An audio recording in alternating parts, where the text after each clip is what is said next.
what's up out there in YouTube land? It's me, your boy, 87 Show Enough. So there I was, dueling with my dragon deck. And then it hit me. This shit is not fun.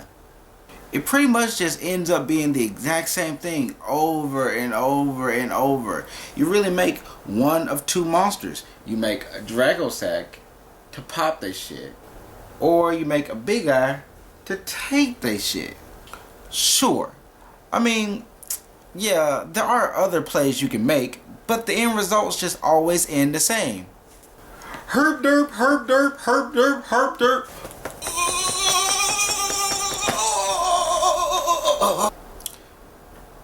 So then I got to thinking, because I'm definitely gonna give up on E-Dragons. I wonder what Mickey Vlogs is doing about dragons in this format.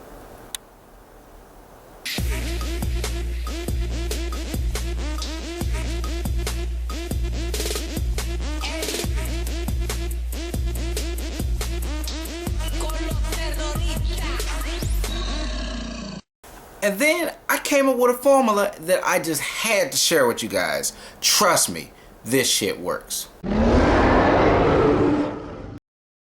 Make sure your opponent knows what he's doing. A lot of players out there playing E-Dragons really don't know what the fuck this deck does.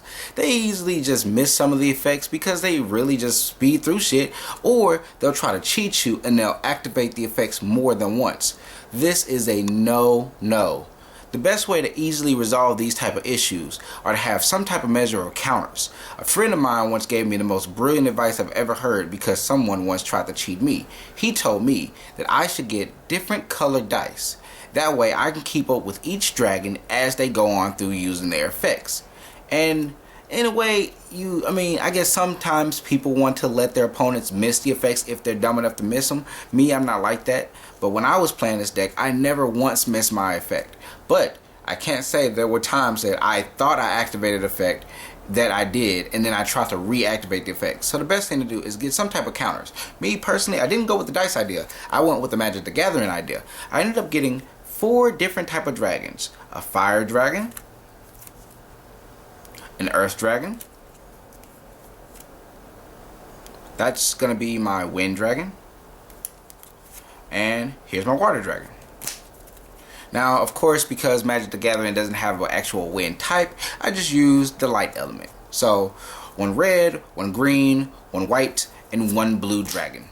And in case you're wondering which ones I'm using Alabaster Dragon, Canopy Dragon, Ancient Hellkite, and a Phantasmal Dragon. So, that's step 1. Now, step 2 is just a little bit easier. All you guys really gotta do is go shell out some money on some Maxis. Maxis will easily stop your opponent from doing whatever the fuck it is they're doing, depending on what you're playing. If you're playing some flip of the coin, look, oh my god, I'm going first, I'm going to kill you type of deck, and you drop a Maxi, guess what? They're not going to continue after their first special summon. They'll let you get that +1 and then they're done. A real dragon player knows when to stop. Modern technology just doesn't work anymore. So, downgrade. Yes, I do. Yes, I do. Fine steel blade.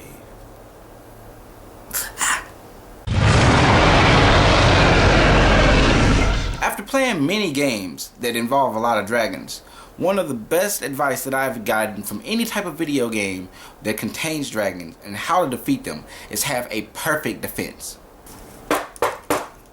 This I do. This I do.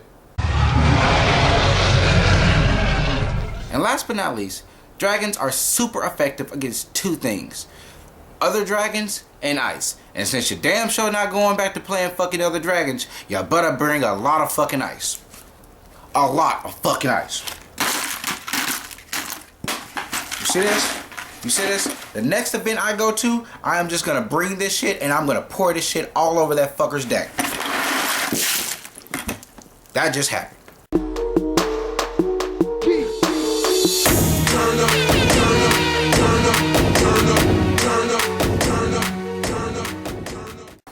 I I encourage you all to go get a big fucking bucket of ice, grab that motherfucker's deck as soon as you see any type of elemental dragon or dragon lookalike in that bitch.